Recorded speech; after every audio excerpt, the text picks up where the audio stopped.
Cristiano Ronaldo 5 فروری 1985 کو پرتگال میں پیدا ہوئے۔ انہیں اکثر اس کھیل کو کھیلنے والے بہترین فٹ بالرز میں سے ایک سمجھا جاتا ہے اور ایک دہائی کے بہتر حصے میں ان کی کارکردگی نے فٹ بال کے شائقین میں اس یقین کو تقویت دینے میں صرف مدد کی ہے۔ رونالڈو پرتگال کے ماڈیرا میں پلا بڑھا، لیکن اسپورٹنگ سی پی میں قائم نوجوانوں سے فارغ التحصیل ہونے کے بعد انگلش کلب مانچسٹر یونائیٹڈ نے اسے فوری طور پر اس وقت چھین لیا جب بطور ونگر ان کی صلاحیتوں کو ان کے افسانوی مینیجر سر ایلکس نے دیکھا۔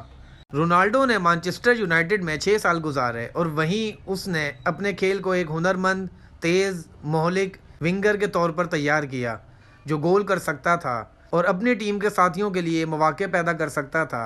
اس نے مانچسٹر یونائیٹڈ کے لیے کافی ٹرافیاں جیتیں اور دنیا کے مہنگے ترین کھلاڑیوں کے طور پر ریئل میڈرڈ پرتگال کے لیے بھی چمکا۔ ریئل میڈرڈ میں اس نے گول اسکور کرنے کا کچھ اہم ریکارڈ توڑے ہیں جو کئی سالوں سے قائم تھا اور کلب کو اہم ٹرافیاں تک پہنچایا۔ رونالڈو پرتگالی قومی ٹیم کے کپتان بھی ہیں اور انہیں سال 2012 میں یورپی چیمپئن شپ کے سیمی فائنل تک پہنچایا۔ انہوں نے بہت سے انفرادی اعزازات بھی جیتے ہیں جنہوں نے دنیا کے ممتاز فٹ بالرز میں سے ایک کے طور پر ان کی حیثیت کو مزید مستحکم کیا ہے۔ ہم آپ کو فیصل ٹی وی کی ایک اور نئی ویڈیو میں خوش آمدید کہتے ہیں۔ اکثر دنیا کے بہترین کھلاڑی کی درجہ بندی کی جاتی ہے اور بڑے پیمانے پر اسے اب تک کے عظیم ترین کھلاڑیوں میں شمار کیا جاتا ہے۔ رونالڈو کو پرتگالی فٹ بال فیڈریشن نے 2015 میں اپنی 100ویں سالگرہ کی تقریبات کے دوران اب تک کا بہترین پرتگالی کھلاڑی قرار دیا تھا۔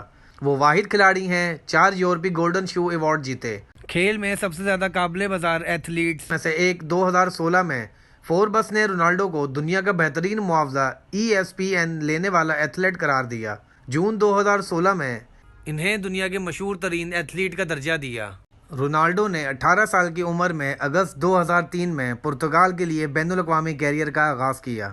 وہ 130 سے زیادہ کیپس کے ساتھ پرتگال کے اب تک کے سب سے زیادہ کیپ والے کھلاڑی ہیں اور انہوں نے UEFA 7 بڑے ٹورنامنٹس میں حصہ لیا: 4 یورپی چیمپئن شپ 2004، 2008، 2012 اور 2016 اور 3 فیفا ورلڈ کپ 2006، 2010 اور 2014۔ وہ 50 بین الاقوامی گول تک پہنچنے والے پہلے پرتگالی کھلاڑی ہیں جس سے وہ پرتگال کا سب سے زیادہ گول اسکورر بن گئے ہیں۔ انہوں نے یورو 2004 میں اپنا پہلا بین الاقوامی گول کیا اور پرتگال کو فائنل تک پہنچنے میں مدد کی۔ انہوں نے جولائی 2008 میں کپتانی سنبھال لی اور انہوں نے پرتگال کو یورو 2012 کے سیمی فائنل تک پہنچایا جو مشترکہ ٹاپ اسکورر کے طور پر مقابلہ ختم کیا۔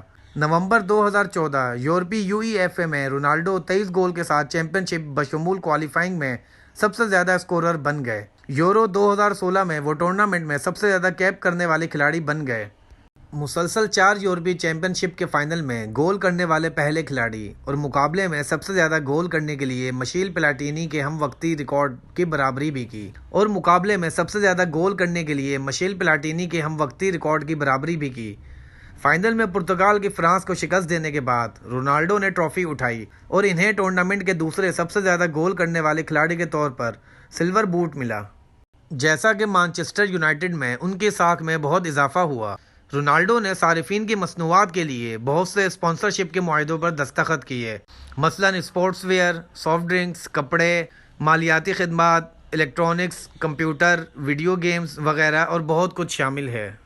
رونالڈو ماریا ڈولورس اور جوز ڈینس کے ہاں پیدا ہونے والے 4 بچوں میں سب سے چھوٹے ہیں۔ ان کا نام رونالڈ ریگن کے نام پر رکھا گیا تھا جو ان کے والد کے پسندیدہ اداکاروں میں سے ایک تھے۔ ان کے والد میونسپلٹی میں باغبان تھے جبکہ ان کی والدہ باورچی کے طور پر کام کرتی تھیں۔ رونالڈو کو اپنے استاد پر کرسی پھینک کر حملہ کرنے کے بعد اسکول سے نکال دیا گیا تھا۔ وہ ہمیشہ سے ایک شوقین فٹ بالر بننا چاہتے تھے۔ جب وہ 14 سال کے تھے تو انہوں نے پیشہ ور فٹ بالر بننے پر توجہ مرکوز کرنے کا فیصلہ کیا۔ رونالڈو 8 سال کی عمر سے اندرو رینیہا کے لیے کھیل رہے تھے۔ جیما کرسٹیانو رونالڈو انگلینڈ میں دونوں ماڈلز جیسی مشہور ایلس گوڈون اور ایٹکسن شخصیات کے ساتھ تعلقات میں رہے ہیں۔ رونالڈو کا بیٹا 17 جون 2010 کو پیدا ہوا اور اس کا نام کرسٹیانو رکھا گیا۔ رونالڈو نے اپنے بیٹے کی ماں کی شناخت ظاہر نہیں کی۔ رونالڈو روسی سپر ماڈل ارینا شیک کے ساتھ 2010 سے 2015 تک 5 سال تک رومانوی تعلقات میں رہے۔ امید ہے آپ کو ویڈیو پسند آئی ہوگی، تو ویڈیو کو لائک، کمنٹ، شیئر کرنا نہ بھولیں اور ایسے ہی انٹرسٹنگ ویڈیوز دیکھنے کے لیے فیصل ٹی وی کو سبسکرائب کریں۔ اپنا بہت زیادہ خیال رکھیں۔ اللہ حافظ۔